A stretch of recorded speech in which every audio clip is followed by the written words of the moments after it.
नमस्कार दोस्तों, जैसा कि आप सभी जानते हैं कि उत्तराखंड की चारधाम यात्रा की शुरुआत तो 10 मई से हो चुकी है और इस साल श्रद्धालुओं के उत्साह का तो क्या ही कहना।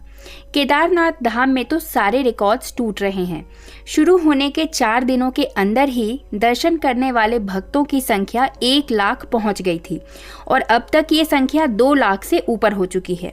हालांकि इस बार आने वाले श्रद्धालुओं की संख्या हर बार से ज़्यादा होगी, इसकी उम्मीद तो पहले से ही जताई जा रही थी, लेकिन इतनी ज़्यादा हो जाएगी शायद इसका अंदाज़ा नहीं था। रजिस्ट्रेशंस जिस स्पीड से हो रहे थे उसी से ये पता चल गया था कि इस बार पुराने सारे रिकॉर्ड्स टूटने वाले हैं। तो दोस्तों, अगर आप भी इस साल जून में केदारनाथ धाम जाने वाले हैं तो आपने अब तक अपना रजिस्ट्रेशन तो करवा ही लिया होगा। साथ ही साथ अभी मई मंथ में चार धाम से रिलेटेड जो भी न्यूज़ आ रही है आपने वो सब भी ज़रूर देखा होगा। मतलब कि आपको थोड़ा बहुत आइडिया तो ज़रूर होगा कि चार धाम यात्रा पर जाने वाले लोगों के साथ क्या परेशानी आ रही है, खासकर केदारनाथ धाम जाने वालों के साथ, क्योंकि चारों धामों में से सबसे ज़्यादा रजिस्ट्रेशंस केदारनाथ धाम के लिए ही हुए हैं। तो दोस्तों, जहां तक जून में केदारनाथ धाम जाने की तैयारी की बात है तो मौसम तो आपको ठंडा ही मिलेगा, तो आपको अपनी पैकिंग में गर्म कपड़े तो रखने ही रखने हैं। साथ में आपको खाने पीने का भी पर्याप्त सामान अपने साथ रखना होगा, क्योंकि आपने सुना ही होगा कि लोगों को मंदिर तक पहुंचने में कई जगहों पर ट्रैफिक जाम का सामना करना पड़ रहा है।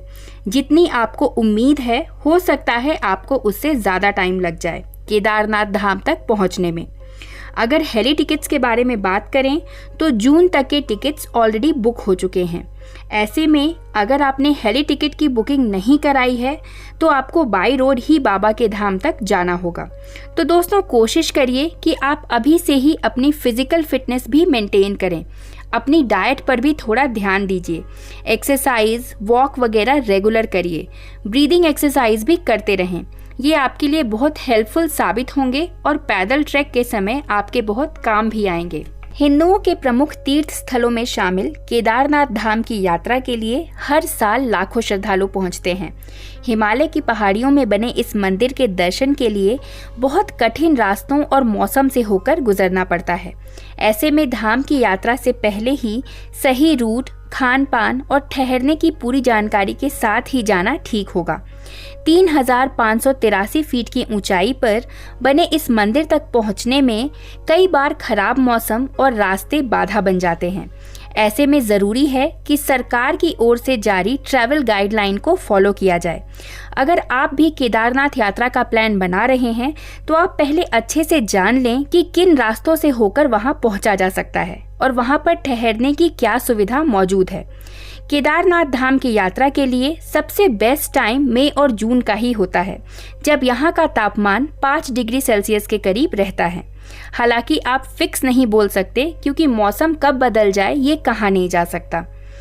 केदारनाथ धाम तक जाने के लिए रास्ते में कई बार साधन बदलने की ज़रूरत होती है, इसलिए सबसे पहले ऋषिकेश से यात्रा शुरू करना ठीक होता है। ऋषिकेश तक पहुंचने के बाद यहाँ कैब या बस के जरिए गुप्त काशी पहुंच जाएं, या आप चाहें तो ऋषिकेश से रुद्रप्रयाग और फिर रुद्रप्रयाग से गुप्त काशी की बस या कैब ले सकते हैं। लेकिन दोस्तों, अभी हाल फिलहाल की जो न्यूज़ आ रही है उसमें हमें ये देखने को मिल रहा है कि इन रास्तों में काफ़ी लंबा ट्रैफिक जाम लोगों को देखना पड़ रहा है और उन्हें अच्छी खासी मुसीबतों का भी सामना इस दौरान करना पड़ रहा है। गुप्त काशी से एक बार फिर बस या कैब से सोनप्रयाग पहुंचा जा सकता है। हालांकि सोनप्रयाग के लिए कम बसें चलती हैं, लेकिन कैब भी आसानी से मिल जाती है। सोनप्रयाग में आपको रात भर रुकना ठीक होगा। सुबह के वक्त सोनप्रयाग से गौरीकुंड के लिए निकलना सही रहता है। फिर वहां से केदारनाथ धाम के लिए 16 किलोमीटर लंबे ट्रैक को शुरू किया जा सकता है। केदारनाथ धाम की यात्रा के दौरान अपने खान पान का खास ध्यान रखें, जिससे कि सेहत पूरी तरह से ठीक रहे और वहां के मौसम के अनुकूल आप एडजस्ट हो सकें। इस मामले में रोड साइड या ढाबे पर खाने से अच्छा है कि किसी बेहतरीन खाने वाली जगह पर ही जाकर आप खाना खाएं। कोशिश करें कि आप हल्की चीज़ें खाएं जिसको डाइजेस्ट होने में ज़्यादा प्रॉब्लम ना हो। सोनप्रयाग पहुंचने के बाद उत्तराखंड सरकार की ओर से बायोमेट्रिक रजिस्ट्रेशन होता है। हर यात्री का रजिस्ट्रेशन ज़रूरी है। वैसे ये सुविधा ऑनलाइन भी मौजूद है और हमारा सजेशन तो यही रहेगा कि आप अपनी केदारनाथ धाम की यात्रा शुरू करने से पहले ही रजिस्ट्रेशन ज़रूर करवा लें। नहीं तो सोनप्रयाग पहुंचने के बाद भी आप ऑफलाइन रजिस्ट्रेशन करा सकते हैं। बस आपको आधार कार्ड अपने साथ रखना ज़रूरी है। केदारनाथ धाम की पूरी यात्रा के दौरान सरकार की ओर से दिए गए आईडी कार्ड को भी अपने साथ रखना जरूरी है। गौरीकुंड में आने के बाद आप ट्रैकिंग शुरू कर सकते हैं। इसके लिए आप किसी भी होटल धर्मशाला में रुक सकते हैं।